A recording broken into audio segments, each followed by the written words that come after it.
大家好啊！今日咧嘅節目咧就同一個嘅嘉賓咧去對談翻。今次又唔係講下一啲房屋話題啦，講下一啲生活上邊好緊要咧，就係吸煙與健康一個嘅話題啦。身邊咧請嚟嘉賓咧就係香港吸煙與健康委員會主席湯秋誓先生 Henry 你好啊。Anthony 你好。Hello， 同你傾一傾關於一啲嘅好緊要嘅健康上邊嘅一個重大嘅問題。想先請阿 Henry 講下咧介紹下呢個吸煙與健康委員會工作嘅情況係點樣樣先。好啊，咁我哋吸煙與健康委員會係一個法定組織咧，係1987年成立嘅。咁我哋嘅工作咧其實有3大目標嘅。第一咧就係公眾教育，呢個公眾教育包括係對市民同埋對學生學生我哋就要佢哋知道吸煙嘅害處啦。希望所有學生成世都唔食煙啦。咁市民嚟講嘅話，更加唔希望佢哋成為煙民啦。如果唔好彩已經成為煙民嘅，我哋就盡量提供協助佢哋去戒煙，同埋將吸煙嘅害處盡量話俾所有人聽。第二咧就係做吸煙同埋健康嘅關係嘅研究。咁所以我哋委員會咧其實同香港大學啦及香港唔同嘅大專院校咧，都好多協作咧，係做呢一個同埋吸煙嘅害處尤其是電子煙加熱煙呢啲咁嘅新型煙嘅害處等等咧，做好多研究，跟住每年都會發表等政府同埋等市民係知道嘅。咁而第三，我哋一個好重要嘅工作咧，就係向政府同埋立法會咧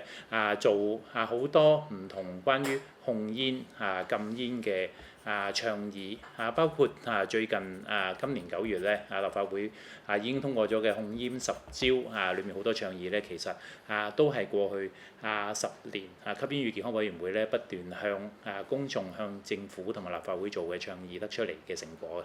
頭先 Harry 講咗3樣嘢，正我頭先想講，即係下邊你講下啲問題裏邊，即係再展開講下先。先講下關於一啲吸煙嘅狀況啦。咁香港一啲嘅吸煙嘅情況係點樣？特別可能都關心到一啲譬如煙民當中青年人嘅吸煙情況嚴唔嚴重咧 ，Henry？其實而家香港嘅吸煙率喺全世界嚟講咧就算係一個相對低嘅水平嘅。2023年香港政府做嘅調查咧，就係指出香港嘅整體吸煙率咧就係9.1%。咁雖然睇落好似好低但係其實呢9.1%，即係1% 咧就係佔咗有15歲以上嘅市民咧，都係每日吸煙嘅。呢個亦都係一個即係15歲以上。15歲以上嘅呢個調查係咁呢個係一個頗為龐大嘅數目嚟嘅，我哋唔可以掉以輕心。咁而且咧，我哋亦都係睇翻歷史嘅教訓咧，發覺咧，不論喺香港同埋外國咧呢個吸煙率咧係不進則退。咁所以我哋嘅控煙工作咧，一定係要與時並進否則嘅話咧，可能咧不論係年青人定係一啲戒咗煙人士咧，可能又會被係引誘咗去翻吸煙嘅。咁至於年輕人嘅吸煙率咧，譬如中學生嘅吸煙率咧，其實喺過去40年裏面咧，香港嘅中小學、幼稚園咧，真係做得唔錯嘅。咁而家喺中學裏面咧，真係經常吸傳統煙嘅中學生咧，個數字咧喺全世界嚟講，香港真係相對低嘅。根據2023年香港政府做嘅調查咧，係而家嘅中學生經常吸煙率咧係1.1%。咁呢個咧同埋喺大概係我哋睇翻啲數據係2022年左右嘅時候去到比較翻嘅話咧，當年咧係9點幾個%嘅中學生。其實咧，你如果睇我自己咧記得細個嘅時候睇電影啦，譬如《逃學威龍》嗰啲咁嘅電影節目裏面咧咁裏面一啲扮中學生嘅演員啦其實喺中學裏面咧都會見到有一啲吸煙嘅情況出現嘅。咁樣其實咧呢啲咁嘅情況喺香港嚟講咧已經係去到極少㗎啦。咁但係而家對於我哋年青人嚟講咧最大嘅威脅咧都係一啲新型煙，即係電子煙加熱煙等等呢一啲新型嘅煙草產品啦。因為呢一啲電子煙咧佢哋不論喺包裝喺使用嗰方面咧，都係設計到咧係迎合年青人嘅需要啦。例如電子煙有不同嘅氣味可以購買到嘅，包括呢個呢一個水果味啦，不同嘅香味啦，或者係朱古力味糖果味花嘅香味等等嘅你諗到諗唔到嘅都會有嘅。咁樣即係亦都咧電子煙咧佢可以做出嚟咧，可以噴多啲煙霧出嚟又得，完全冇煙霧又得。咁樣樣咧令到咧吸電子煙嘅話咧，對於老師啦、父母嚟講咧其實咧係比較難發現嘅。咁對於年青人嚟講咧，拎住一支電子煙咧，其實好似拎住一個 USB 手指或者一個電子儀器咧，係一個非常之時髦，亦都係容易用嘅儀器。大家可能都見過喺街上面見過有一啲人吸電子煙咧，不過呢個情況咧將會係變為非法㗎啦。街上見到吸電子煙咧，其實喺個袋口裡面拎出嚟吸兩啖，擺翻落去，唔需要點火，又唔會有煙灰跌出嚟，其實係比較方便嘅。咁樣所以咧係對年青人嚟講係相對吸引嘅。再加上咧咁嘅電子煙出現咧，令到一啲不法分子咧將一啲毒品，我哋大家知道咧，依糖米酯即係以前叫太空油毒品嘅依糖米酯啦，甚至大麻可卡因其他嘅毒品咧擺落去啲電子煙嗰度，跟住就欺騙啲年輕人話呢支嘢裡面係普通嘅電子煙嚟試下吸啦，跟住令到佢哋染上煙癮、染上毒癮等等咁樣。咁所以咧，對於我哋年輕人嚟講，最大嘅威脅就係呢啲新型煙同埋電子煙。咁其實咧，我哋香港政府咧已經喺2022年嘅4月咧已經係實施咗新嘅法例咧，當年咧就已經喺香港咧禁止咗係進口啦、售賣啦同埋推廣所有嘅電子煙嘅。咁有咗呢一個喺2022年有咗呢個措施之後咧，我自己覺得咧已經係減慢咗電子煙喺年青人裡面流行嘅速度嘅。咁根據政府咧喺2023年做嘅統計咧，即係而家吸緊傳統煙嘅中學生咧，大概係1.1% 啦。咁而家吸緊電子煙嘅中學生，差唔多都係大概1.1%。即係兩個相加埋。兩個係差唔多一樣，而有呢兩個咧就比較難拆開嘅，因為有啲吸電子煙嘅朋友咧，佢又會去同一時間係吸緊傳統煙嘅。咁嘅話，但係呢一個香港吸電子煙嘅年青人嘅比例咧，同埋英國美國呢一啲歐美國家比咧，佢哋全部係15%以上嘅。咁即係已經係叫做係一個叫做相對低嘅情況㗎啦。但係因為呢啲毒品啦，同埋呢一啲新興嘅一啲有害嘅物質嘅原因咧，令到我哋更加關注咗電子煙喺年輕人之間冒起嘅情況。咁所以我哋不論吸煙與健康委員會啦，定係政府喺禁毒嗰方面嘅話咧，更加要加把勁。因為其實講開頭先講吸煙，當然我哋大家都明白對健康係好有影響性啦。除咗健康之外咧，有冇啲乜嘢嘅影響我哋要留意翻？譬如除咗係即係頭先健康，即係屋企或者係會唔會喺啲嘅社交身心上面嘅影響都會有存在咧？其實咧吸煙嚟講講翻傳統煙先二手煙同三手煙係最大嘅禍害嘅。大家都已經聽過睇過好多報告啦。吸二手煙嘅話咧會致癌嘅可能性咧，可能係比吸手煙係吸一手煙係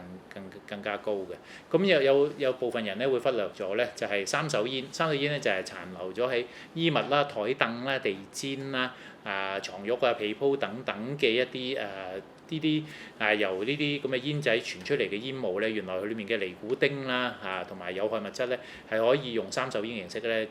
存留喺一啲物質嘅表面咧，係3-4個月咁耐嘅。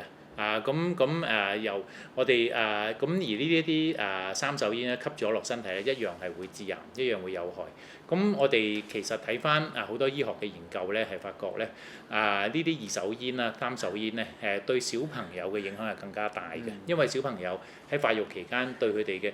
腦部嘅發展咧其實嘅影響係非常之大嘅。咁所以咧呢個係其中一個原因咧，即係點解咁多家長咧，其實我自己識嘅所有家長咧，90%幾以上咧都係反對吸煙，甚至有一啲吸煙從前吸煙或者戒咗煙嘅家長咧，同我講咧話，佢自己衰，真係佢嘅用語，佢自己衰都唔想自己嘅仔女衰。咁所以咧，真係唔好聽講一句咧，即係有啲家長咧係會好擔心咧，即係如果自己嘅子女咧吸咗一啲二手煙、三手煙落去，影響佢腦部發展咧，佢考試讀書真係會蠢咗嘅。咁除咗當然啦，即係呢個二手煙、三手煙喺除咗喺屋企啊，喺一啲環境會影響到人之外咧，其實喺街上面咧，大家都會知道咧，包括我哋委員會啦，包括區議員，包括立法會議員，其實佢哋收到最多嘅投訴咧，就係呢個火車頭效應。冇錯。即係咧，即係有啲人邊行邊吸煙咧，我避無可避。即係好似個火車行緊路噴緊煙咁嘅狀況啦。係啦，尤其是我聽過一位立法會議員講咧，佢收到最多嘅投訴咧就係行人天橋。因為行人天橋咧，大家都係向住同一個方向行，亦都唔會太闊啦。亦都如果前面有個人吸煙嘅話咧，真係除咗掉頭走，即係掉頭走咧。如果又有另一個人吸煙咧，根本真係避唔到。避無可避嘅。咁而有一點咧，係同吸煙係影響咗整個環境嘅咧，但係可能係有陣時被人忽略咗嘅咧，但係對環保同埋環境方面嘅影響嘅。其實咧煙頭咧。如果以數目計嘅話咧，我睇過一啲資料，係而家全世界被遺棄、被抌最多嘅垃圾，單一項嘅垃圾嚟嘅，係被抌落地下或者抌落抌落街嘅。咁呢一啲咧即係咁而好多人唔知嘅，因為我自己未加入吸煙業嘅，因為我自己都唔知嘅。原來咧，而家啲煙仔裏面咧，個煙頭裏面咧有一樣嘢叫濾嘴，我都唔知係咩嚟嘅。呢啲濾嘴係塑膠嚟嘅。咁即係有6萬個呢啲咁嘅塑膠濾嘴咧，係唔可以係被環境分解嘅話咧，就不斷污染緊我哋嘅環境嘅。除此之外咧，舊年我去海洋公園嘅時候咧，亦都聽海洋公園嘅專家咧講過咧。就好多呢一啲咁嘅煙頭咧掉咗落地下咧，就隨住水渠因為沖咗落海嘅。咁沖咗落海之後咧，佢一樣影響海裡面嘅海洋生物啦、魚啦、珊瑚啦等等海洋嘅影響嘅。咁除咗呢啲對製造咗咁多垃圾唔可以分解嘅濾嘴塑膠嘅垃圾之外咧，有一樣嘢亦都係同吸煙同環境，甚至同我哋嘅糧食係有關嘅，亦都係被忽略嘅咧，就係。原來咧，即係要煙咧，就係用煙草做嘅。咁種呢啲煙草咧，係需要非常之多嘅土地。呢啲土地其實可以係種食物，係俾人用嘅。土地咧係被一啲種煙草嘅農民同煙草商咧係破壞，包括砍伐樹木啦，同埋利用破壞咗個自然生態嘅環境咧，令到嗰啲地方咧係用嚟種呢個煙草嘅。咁呢個如果我哋用嚟種豆類食品啦，又或者用嚟種呢個農作物，用嚟種穀物咧，係俾人食嘅話咧，其實亦都可以解決咗好多饑荒同埋某一啲不幸嘅地方糧食不足嘅問題嘅。咁呢一啲種種嘅問題咧，其實值得我哋正視嘅。我都唔講唔知，原來即係佔咗咁大量嘅土地去用咗呢個即係種一啲煙草去做一個嘅用途。其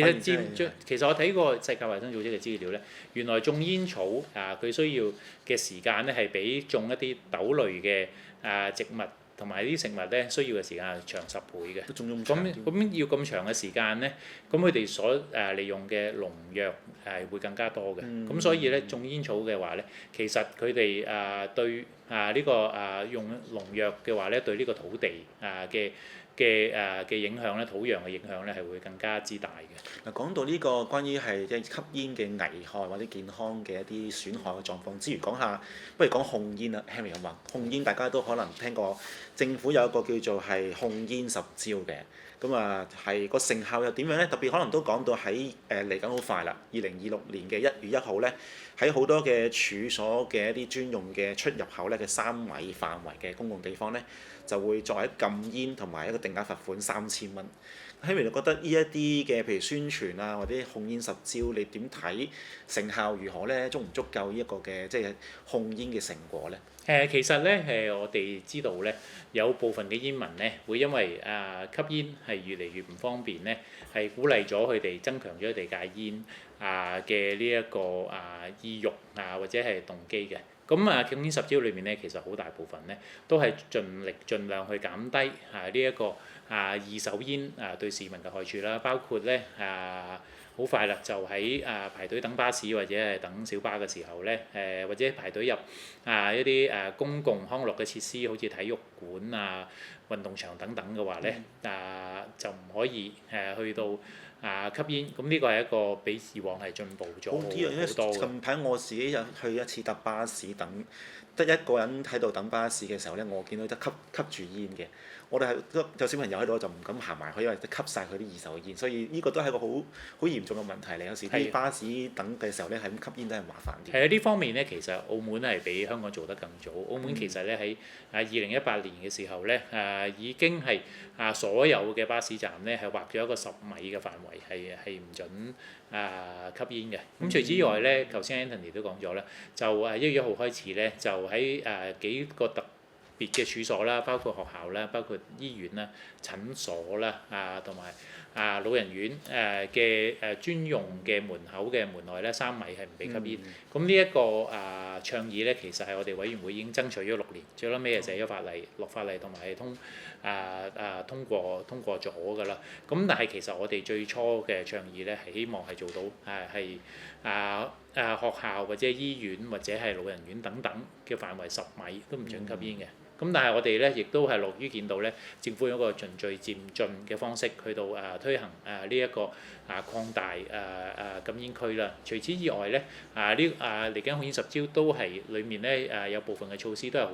緊要嘅咧，就喺制度上咧完善令到海關可以更加有效去打擊走私煙，包括呢個元帥嘅標籤係一定要喺每一包元帥煙上面係印上呢個元帥標籤。咁其實喺唔同嘅國家，包括喺美國加拿大大部分嘅地方啦，或者喺東南亞大部分嘅地方咧，已經係實行咗。唔知點解香港係未實行呢一個元帥煙嘅標籤嘅？咁咧就而家咧將會咧係喺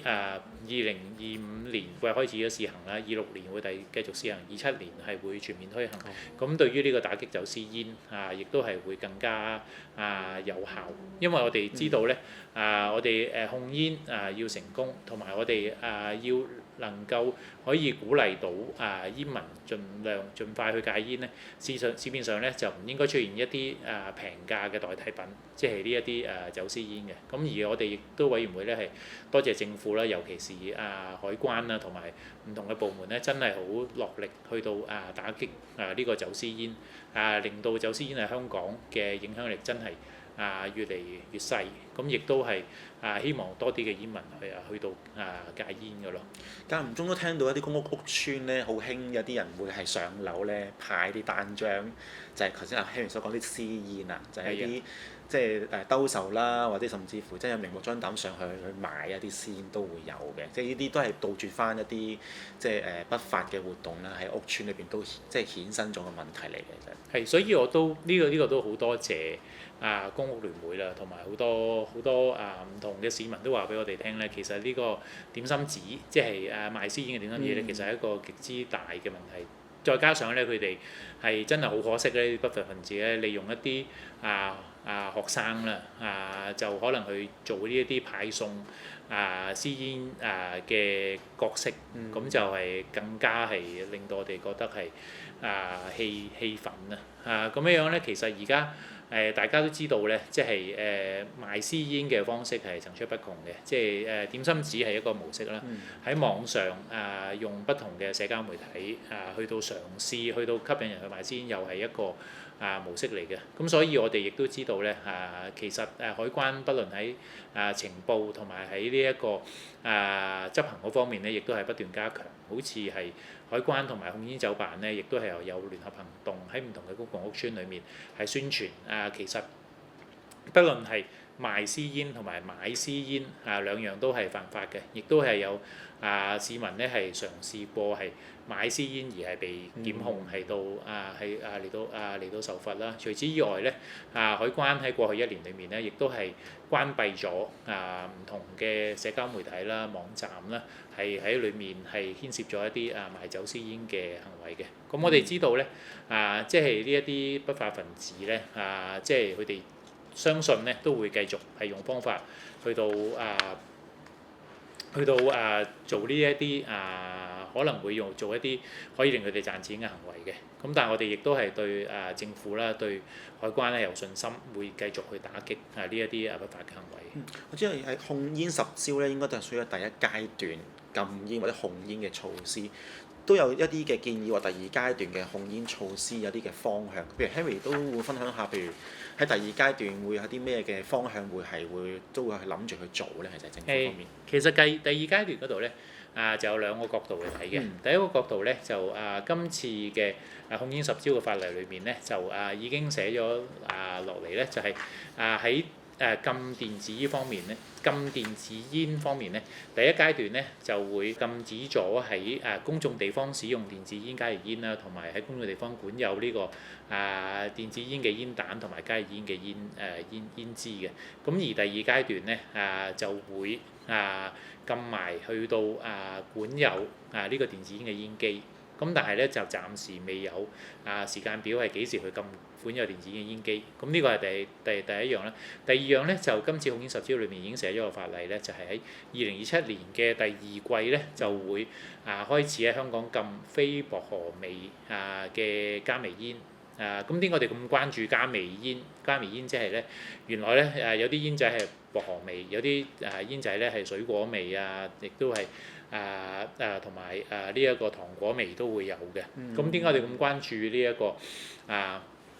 加微煙咧？因為喺今年年初咧，係我哋吸煙與健康委員會同埋香港大學咧，亦都發表咗報告咧。呢啲咁嘅加微煙咧，真係對年青人係吸引，同埋對女性係吸引嘅。所以咧，其實我哋一直倡議咧，就係希望加微煙喺香港禁售，而喺唔同嘅國家亦都係已經所有加微煙，包括薄荷煙，都已經係禁售，包括加拿大、包括英國、包括歐盟。包括泰國等等，但係而家個法例嘅寫法咧，就係2027年嘅第二季咧，就會開始禁非薄荷味嘅加微煙喺呢一個香港銷售啦。咁而禁薄荷味加微煙咧，亦都已經係寫咗法例會喺第二階段嗰度實施。但係呢個第二階段咧，亦都係未有時間表嘅。咁所以我哋咧，亦都係會繼續倡議政府咧，不論係禁電子煙煙機啦、禁薄荷煙呢個第二階段嘅時間表應該係盡快推出咯。除此之外咧，如果你講到控煙嘅第二階段咧，其實咧我哋亦都係另一個角度去睇咧，其實喺2024年嘅6月咧，就醫務衛生局咧就係公布咗短中長期嘅控煙措施嘅。短期控煙措施就係我哋而家所講嘅控煙十招，已經喺2025年9月立法會通過咗，亦都會喺有部分已經係2025年嘅9月實施咗啦，有部分喺2026，有部分喺2027會實施。跟住有中期嘅措施咧，其實咧亦都係包括咗咧，就係剛才所講嘅禁火車頭行為，因為而家咧擴大禁煙區咧就係已經實施將會係好快實施，就係呢個排隊嘅時候喺街上排隊唔准吸煙等等咁樣。咁但係仲未暫時做到係禁火車頭行為嘅。咁當時咧就寫咗落去中期措施裡面嘅。而呢個長期嘅控煙措施咧，就其中一樣寫咗落去，我哋係委員會亦都係好希望係最終可以做到嘅就係無煙世代。無煙世代嘅意思就即係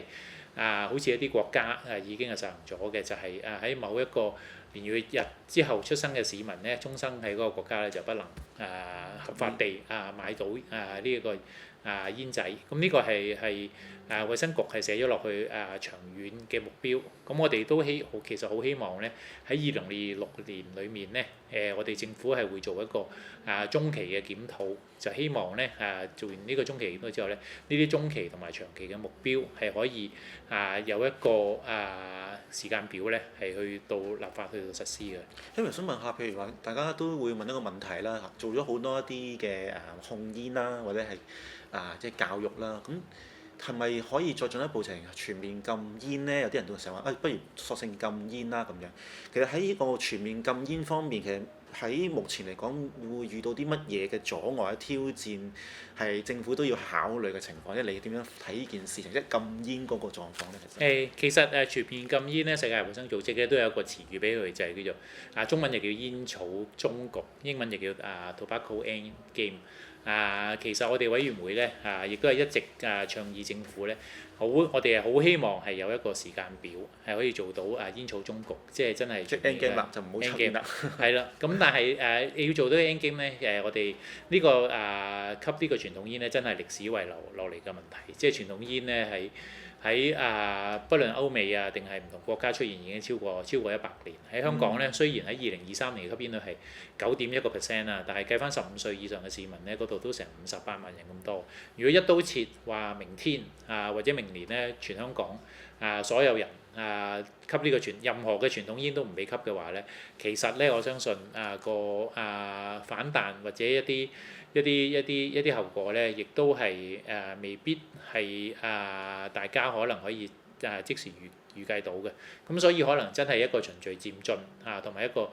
有系統有秩序去到推行呢個全面禁煙，即係呢個煙草終局咧，可能係一個更好亦都係我哋嘅理想啦。咁其實世界衞生組織俾全世界國家嘅同埋地區嘅政府嘅指引咧，就係希望咧每一個地區嘅政府咧都有一個目標咧，係做到嗰個地區嘅吸煙率係去到5%。咁而去到5%之後咧，咁世衛嘅建議咧就係由嗰陣時開始咧就可以開始考慮全面禁煙嘅立法啦。即係去到5%嘅吸煙人口咧已經係低到某一個數字嘅話咧，再有一個立法同埋嘅時間表咧，點樣能夠做到呢個全面無煙嘅話咧，咁可能係一個更好嘅做法。咁其實咧喺世界某一啲國家或者地區咧，佢哋都有呢一個咁嘅煙草終局嘅時間表，但係佢哋嘅時間表咧，暫時咧都係話希望幾時去做到吸煙率5%。咁呢啲國家包括有紐西蘭啦，有北歐嗰度有芬蘭啦，其實英國都係有個時間表，加拿大有個時間表。大部分咧，即係每個國家嘅時間表都唔同嘅，大部分咧都係大概係希望喺2035年或者2040年左右咧，希望將佢哋國家嘅吸煙率係降低到5%左右。咁先至繼續去考慮全面禁煙嘅。而家咧，我哋香港咧暫時咧係未有一個去到點樣係將個吸煙率係降低到5%嘅呢個目標時間嘅。咁我哋睇翻2022年嘅施政報告啦，當年特首寫落施政報告咧就希望2025年咧係做到7.8%呢一個吸煙率嘅。咁而其實2025年就嚟過啦。咁而呢個香港吸煙率嘅調查咧，政府調查咧係2年做一次嘅。上次係2023年，今次係2025年做。咁但係呢個數字咧，通常咧係會到2026年年中左右先至公佈到嘅。所以2025年呢一刻個吸煙率，我相信我個人唔相信就係低過9.1% 嘅，因為煙草稅增加咗啦，同埋有控煙實招有好多新嘅控煙措施係推出咗啦，我哋委員會又做咗好多教育啦。但係去唔去到7.8%或者去到邊一度咧，我哋真係暫時未知道。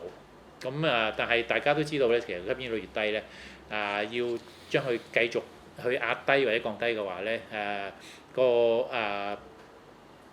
要用嘅力度就需要更加大嘅。咁所以我哋都知道咧，要達到短期之內達到7.8% 呢個吸煙率咧係有挑戰性嘅。咁但係我哋係會努力去爭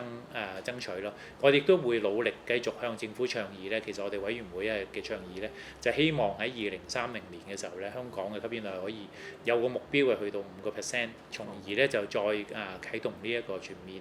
無煙嘅立法咯。即係仲有5年嘅時間去邁向呢個目標啦。係啦，即係我哋嘅理想就係咁，咁我哋都會繼續努力。就可以就去到5%之後咧，就可以再下一步就睇下會唔會即係 end game 終局嘅考慮個目標啦。講開最近一啲都唔係咁開心嘅事件咧，講緊大埔嘅宏福苑一啲嘅火災嘅問題，亦都引發咗一啲社會上討論到譬如特別可能講到一啲嘅即係地盤方面咧，係咪需要全面禁煙嘅？咁譬如話係建議喺啲地盤裏邊咧，甚至乎設置一啲可能係吸煙區啦，甚至乎全面禁煙咧。Henry 對於即係地盤上邊一啲工人嘅吸煙呢方面，你點樣睇？會唔會真係都同意真係全面禁煙啦？還是真係有空間俾佢慢慢循序漸進去即係收窄嗰個吸煙嘅範圍咧？其實我哋委員會咧係全力支持勞福局局長孫玉菡先生咧已經宣布咗咧喺立法會新一屆立法會開會嘅時候咧，其中一個重點最快希望做到嘅就係修改法例地盤全面禁煙呢一個我哋係全力去到支持嘅。咁除此之外咧，我哋委員會咧亦都覺得喺地盤裡面設立呢個吸煙區咧並非一個好嘅做法嚟嘅，因為大家都知道咧整個地盤裏面咧都係擺放咗唔少嘅建築材料嘅，咁有部分嘅建築材料咧，即係如果遇到火種嘅話咧，係一個可能好危險可能係會引發火災嘅，咁所以喺地盤裏面咧，其實我相信咧為咗公眾嘅安全，為咗建築工人嘅安全嘅話咧，真係唔好喺地盤裏面設立呢一個吸煙區嘅。其實我哋更加需要做嘅，亦都係我哋委員會嘅責任咧，就我哋會盡力去到幫呢一個建築業嘅人士咧，去到戒煙。我哋知道咧，傳統上咧有一啲行業。好似建築業啦，好似可能係專業司機咁樣啦，佢哋嘅吸煙率可能係會偏高，可能係會高過9.1%嘅。咁而我哋委員會咧已經係開始咗咧，係規劃緊，亦都係開始同埋唔同嘅建築嘅議會咧係傾咗咧，亦都係同唔同嘅提供戒煙服務嘅團體係傾咗咧，就會盡快咧喺地盤嗰度，譬如係做一啲戒煙嘅講座啦，以及咧其實一啲幫助戒煙嘅醫療團體咧，佢哋係有流動嘅車輛咧，係可以提供呢個中醫針灸同埋西醫藥物治療，又或者咧係有心理學家咧做呢個心理輔導嘅戒煙服務嘅。咁其實我哋已經係聯絡咗建築業嘅議會啦，以及呢一啲戒煙嘅機構咧，就會好快咧就喺地盤裏面咧係做晒剛才所講嘅措施咧，希望盡量幫助地盤工人去到戒煙嘅。但係咧再講咧就係真係就算戒煙，因為戒煙大家都知道係一個過程，都需要時間。喺戒緊呢個過程或者時間裏面咧，真係唔好喺地盤裏面建立呢一個吸煙區。首先有吸煙區嘅話咧，某種程度會俾人覺得咧係鼓勵想吸煙嘅人就行埋去嗰度吸煙。咁呢個我哋唔願意見到嘅。第二咧，真係地盤裏面其實係充滿住一啲建築材料咧，我哋都唔希望有任何火種即係冇必要嘅火種喺嗰度發生。我都好同意，因為即係從地盤嗰個複雜性都好多，所以有啲咩易言咗唔知咧就麻煩啦。要講下，譬如係我哋成日都講開用緊大數據或者係啲人工智能一個大嘅趨勢。其實喺委員會方面有冇研究過利用呢一啲即係所謂新嘅創新科技大數據去幫助到譬如喺教育或者喺宣傳控煙上邊嘅工作咧？喺AI 或者大數據或者而家一啲新嘅科技裏面咧，咁其實香港大學咧喺大概2年前咧已經係同我哋即係香港大學一個重要嘅合作機構啦。香港大學已經咧係開始咗咧係喺戒煙服務，尤其是喺青少年戒煙服務裏面咧係用 AI 嘅 chatbot， 係用人工智能嘅一啲對話嘅模式咧，24小時咧係同埋一啲想戒即係有意願戒煙嘅人士，尤其是年輕人咧係去到用 AI chatbot 嘅方式咧去到傾偈咧。咁而香港大學亦都係做過一啲研究咧，發覺呢個 AI chatbot 咧係對部分嘅戒煙人士係非常之有效，尤其是有部分嘅戒煙人士咧就唔知道係同埋 AI 傾緊偈。有部分嘅戒煙人士咧，又可能唔好意思，唔想同個真人傾偈，又同佢傾偈咁樣咧。香港大學啱啱發表咗一個報告咧，係呢個 AI chatbot 係對呢個戒煙人士嚟講，未必係所有戒煙人士有效，但係對部分戒煙人士係有效嘅。咁至於利用呢個移動嘅程式啦，以及呢個大數據等等咧，我哋亦都係參考緊其他地區用嘅一啲方法啦。好似我哋知道喺北京嗰度咧，其實咧係佢哋嘅控煙協會咧係有一個係手機嘅流動程式咧，係可以俾市民或者俾政府咧係將一啲吸煙或者係非法吸煙嘅黑點咧係喺嗰度係顯示到出嚟嘅，即係咁可以俾市民或者如果一啲咁嘅非法吸煙嘅黑點係可以咁樣係顯示到出嚟嘅話咧，咁俾佢哋嘅控煙辦嘅工作咧，亦都可以方便到佢哋控煙辦嘅工作咁樣。當然啦我哋其實每年我哋嘅委員會咧亦都係會同埋香港大學咧合作咧係做一啲同控煙政策相關嘅研究嘅，包括支持控煙政策邊一個係應該係嘅支持控煙政策嘅先後次序啦，又或者係更加重要嘅就係即係點解呢一啲咁樣嘅呢一啲咁樣嘅加微煙呢啲咁樣電子煙對年輕人係特別吸引嘅話，我哋都會盡量利用呢一啲 AI 利用呢啲大數據嘅模式去幫助我哋去做分析，從而咧我哋可以俾到政府同埋立法會更加精準嘅建議，去到加強呢個控煙工作。嗰個立法會咧，嚟緊都新一屆立法會就會上任啦。咁委員會或者 Henry，你對於新一屆嘅議員喺控煙方面有冇啲咩期望或者係建議俾大家咧？咁樣係我希望咧新一屆嘅立法會議員咧真係以市民同埋公共衛生最大嘅好處咧，去到做控煙政策嘅呢一個決定嘅。我哋加強控煙政策咧，除咗可以贏得健康之外咧，一定仲可以贏到經濟嘅。首先咧一定可以減低香港醫管局同埋公共醫療衞生嘅壓力。根據香港大學做嘅研究咧，香港每年大概有14,000人左右係因為吸煙引起嘅疾病，包括心臟病包括肺癌而提早死亡嘅。而我自己相信咧90%或者90幾以上呢啲患病者咧，最嬲尾都係由公共衛生、公共醫療、醫管局，即係各位納稅人去到埋單，去到幫助佢哋。咁我哋每一個病人都會盡力去幫助，但係我哋梗係希望咧呢一個有限嘅公共醫療咧係留俾更加需要嘅人士。除此以外咧，即係我哋由好多唔同國家嘅經驗同埋香港自己嘅經驗都睇到咧，加強控煙措施咧，唔單止係唔會影響呢個經濟或者旅遊業，而且咧更加係會促進咗旅遊業一個更加健康更加無煙嘅城市。好似我哋知道有一啲城市，例如新加坡咁樣，佢部分嘅控煙措施咧係比香港係更加嚴厲，包括咧其實所有嘅水煙咧喺大概10年前咧已經係喺新加坡已經係禁售同埋禁止咗喺新加坡係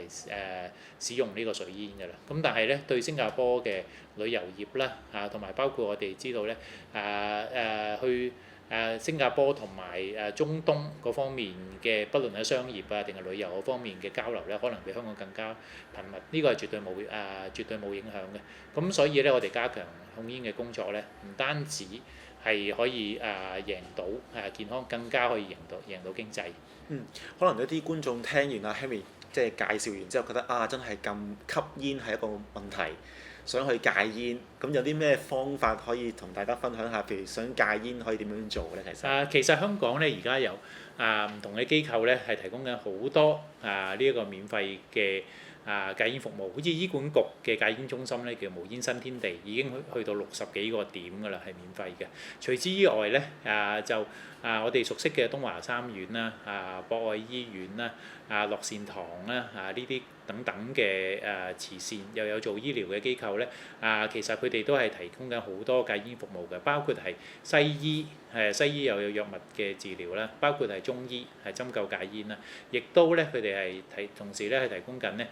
有心理輔導等等各方面嘅。咁亦都有唔同嘅機構係用科技啦，好似頭先講緊香港大學咁，係用一啲即係除咗可以提供即係中西醫療等等嘅話咧，亦都可以用一啲人工智能嘅方式用一啲手機應用程式嘅方式等等嘅咧係幫吸煙人士去戒煙嘅。所以咧只要肯踏出第一步去到戒煙嘅話咧一定係香港咧有免費嘅服務係能夠幫到吸煙人士去戒煙嘅。我自己就唔係吸煙，亦都唔係煙民啦。我對於即係食煙都有個疑問嘅，就係又唔係咁好味，又貴。其實對於即係經濟啦，對健康其實都唔好嘅。其實都呼籲大家咧，即係冇吸煙嘅朋友就唔好吸煙啦。吸緊煙嘅朋友咧，即係諗一諗係咪去戒煙，幫助譬如身邊嘅譬如太太、丈夫或者小朋友咧個健康嘅生活環境係更加需要，係咪？同唔同意咧？呢個絕對同意嘅。其實大家試諗一諗咧，煙仔呢啲煙草產品咧不論對香港，不論對香港嘅市民嚟講咧，其實係冇帶嚟任何嘅好處，冇帶嚟任何嘅益處。唯一得益嘅咧就係煙草商。反而咧吸煙咧會帶嚟疾病。帶嚟死亡啦，以及影響埋身邊嘅朋友，包括太太啦，包括屋企裡面嘅長者啦，包括對自己嘅小朋友同埋鄰居嘅小朋友等等嘅話咧，身體係可能會做出一啲不可逆轉嘅傷害嘅。咁所以咧真係未吸煙嘅人士咧就掂都唔好掂，試都唔好試。染上咗煙癮嘅人士咧，盡快盡力去戒煙，一定有一個戒煙服務，免費戒煙服務可以幫到吸煙人士去戒煙嘅。好，今日就唔該晒 Henry 啦，同我哋傾咗好耐，就關於一啲嘅吸煙同健康一個好重要嘅資訊啦。希望嚟緊嘅一啲法例嘅推展呢，亦都可以即係幫助到香港達到無煙城市，即係吸煙變咗係一個無煙嘅空間，大家都生活一個好好嘅環境，好唔好啊 ，Henry？好，多謝晒。多謝晒 Henry，多謝晒。拜拜。拜拜。